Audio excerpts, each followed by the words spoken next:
ما تيجي بعد الشغل نروح نشرب كوبايه قهوه ولا ناكل اي حاجه؟ ما كفايه بقى صرف فلوس وتعالى نوفر شويه. بتوفر ليه ان شاء الله؟ نفسي احوش اي حاجه، نفسي اعمل مطعم. يا عم فوق بقى من الوهم اللي انت عايش فيه ده.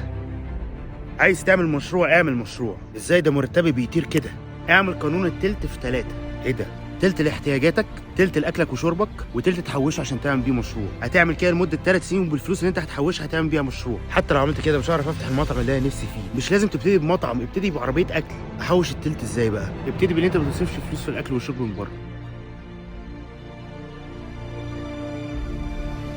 ايه ده؟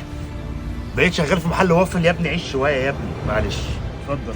شغال ايه هنا بقى؟ كاشير بتعمل وافل؟ انا صاحب المكان. صاحب مكان؟ صاحب مكان ازاي؟ انت بتعمل نفس مرتبي. شفت بقى؟ ايوه بس يعني بتعمل كام يعني؟ اكتر من اللي انا كنت بعمله امبارح.